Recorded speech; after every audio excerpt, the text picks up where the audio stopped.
So I have been doing my own Gel X nails at home for about a year. I'm not licensed. This is not my job. I am just a DIY bitch, and if you are too, you're in the right place.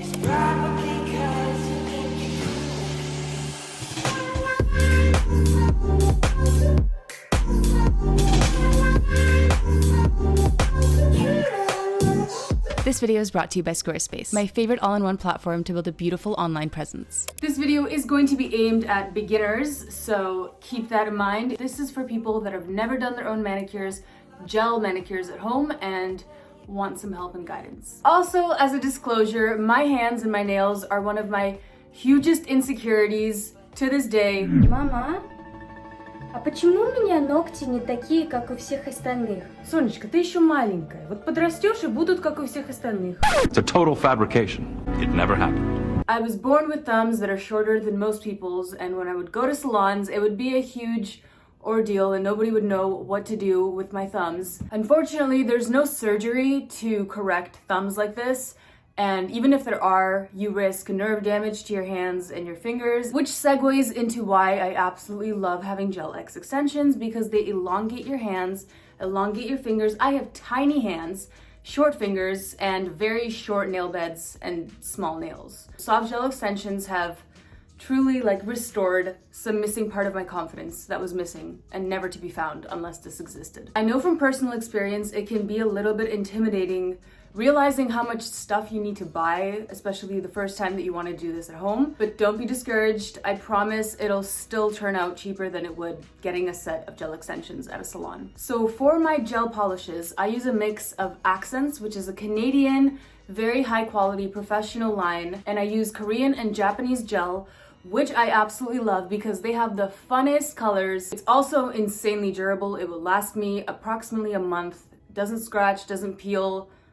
Literally is just flawless. I love Korean and Japanese gels so much. I even made an entire video haul about all the polishes that I got. The reason I will only use Accents and Japanese Korean gel because the nail salon that inspired me to start doing this myself only uses those products, and they have proven themselves to be flawless products pretty much time and time again. And I trust that salon, so I pretty much just try to copy what they did to my nails to the best of my ability. So in this video, I'm going to show you guys all of the basic nail supplies that you're going to need if you want to do your own nails at home. I'm going to show you guys how to apply the gel extensions, and I'm also going to just do a simple manicure, what I did right here. Like a design, I mean, not an actual manicure. So if you want to do your own gel manicure at home, here are the supplies that I think you would need. A lamp.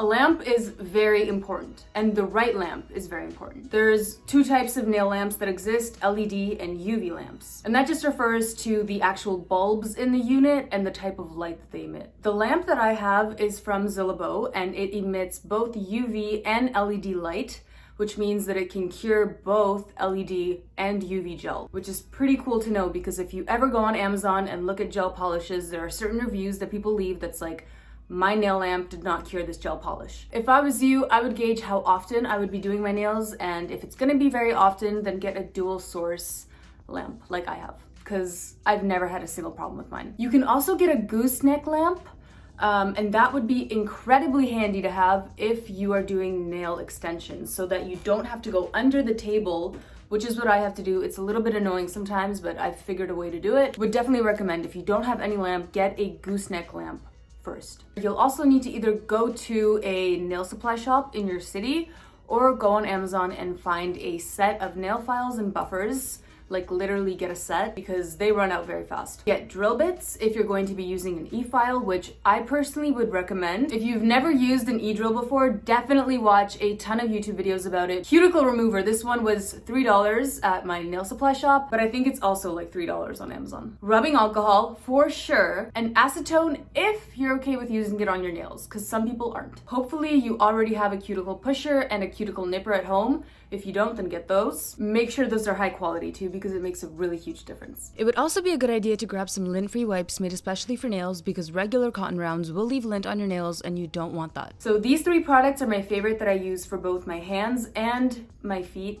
for a pedicure. And especially if you're a beginner, I feel like it's important to start with professional-ish products. I don't know if it's legal for me to even say that, because on some of the products it says like, this is for professionals only, but like you can order it online without a license, so I don't know. I just think that it makes it so much easier. Like you have less frustrations because the products apply evenly. They level very evenly, like nothing funky goes on with them. I don't know, that's why I personally think that it's worth investing in a few key high quality products. And honestly, it's not even that much more expensive. Like a high quality Accents nail polish is what, like $12, $14? You go on Amazon and like something of lower quality is like $10. So like it's not a huge difference, and it's definitely worth your money. Especially when it comes to this top coat.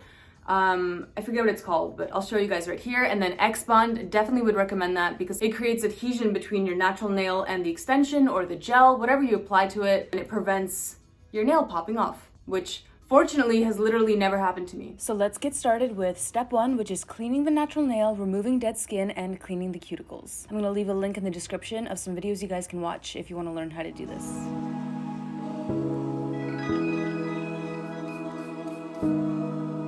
Step 2 is fitting all of the nail extensions to your natural nail to see which sizes you're going to need. The key to remember here is that the nail is supposed to fit sidewall to sidewall, no more and no less. If you have normal nails, then you can probably go on Amazon and find a dupe for this, but because I need a 00 for my thumbs, I have to use this brand, which of course I don't mind because all the salons use it too. As you can see, this nail here does not fit because it is not flush with my sidewall. So what do you do if one nail is too big and the other one is too small? You take the bigger one and you file it until it fits. So once you've fitted all 10 of your nails and they're laid out in front of you, you're going to want to file underneath the nail starting near the cuticle, going only as high as your natural nail would go. The idea here is that you're removing the shiny coating off of the extension. Filing carefully around the cuticle area here, like I'm doing, will thin out the extension, which makes it sit flush and look more natural. Even though this is time consuming and kind of annoying, don't skip this because this is what separates a bad manicure from a really professional looking one. And side note, some extensions already come pre-buffed, so it depends on your nail extension.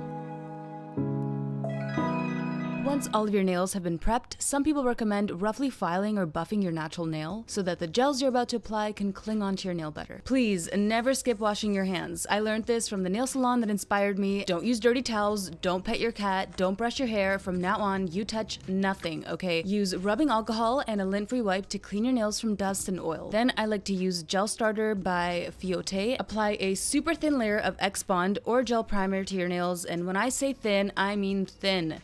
You don't want clumpy, lumpy, bumpy nails, okay? So keep your layers thin. So since I use Apres brand nails, they recommend using their brand of Extend Gel for maximum adhesion, so that's what I do. First, you apply a thin layer to your natural nail on top of the X-Bond or primer and cure for 30 seconds.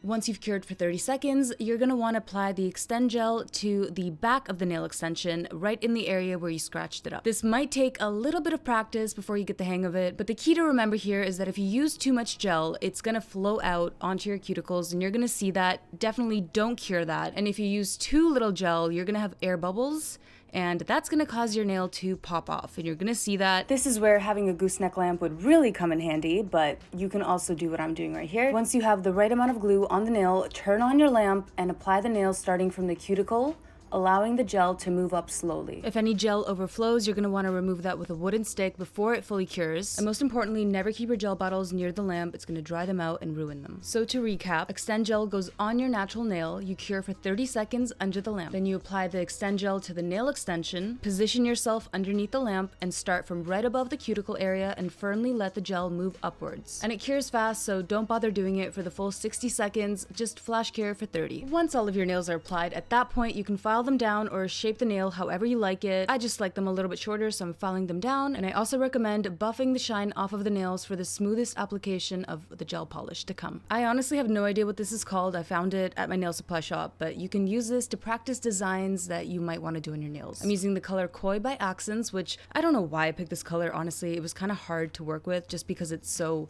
sheer and light, but I wonder if any of you caught what I did wrong here. Since I did the designs the day after I applied the actual extensions because I got really tired, I forgot to clean my nails with rubbing alcohol, so there was probably oil covering them, and that's why the gel did not adhere properly. If you apply rubbing alcohol to nail extensions, usually they'll get covered in this white film, and honestly, it's harmless. You can just wipe it down. So my biggest tips are work in very thin and even coats, and learn to hold your finger for better control. This is my biggest tip for doing your nails with your non-dominant hand. Make sure that your hand is as stable as possible, and remove pieces of lint or dust that get stuck with a wooden stick before curing. You should also clean your cuticles before curing. Between every coat, you only have to cure for 30 seconds, and unfortunately, I had to use 3 coats of this nail polish. Usually that does not happen.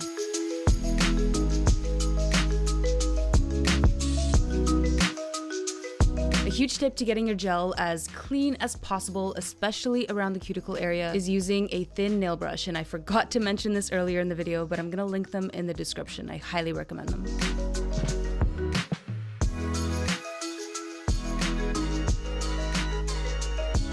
And once everything is cured, your nails are done. The rest, I just decided to freestyle with this chrome gel polish that I got.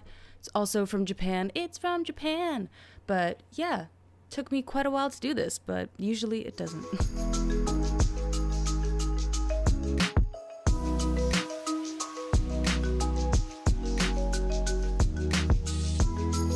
And lastly, of course, I'm applying my favorite non-wipe top coat by the recommendation of the salon that inspired this whole nail journey of mine. And a non-wipe top coat just means that you don't have to wipe the nail with rubbing alcohol after it's finished curing, because most top coats leave a sticky layer on top. My only tip is don't apply your top coat too close to the cuticle, and make sure that you cure for the full 60 seconds. After you're done curing for 60 seconds, apply some cuticle oil or whatever nourishing oil you have around at home, some hand cream, and you're done.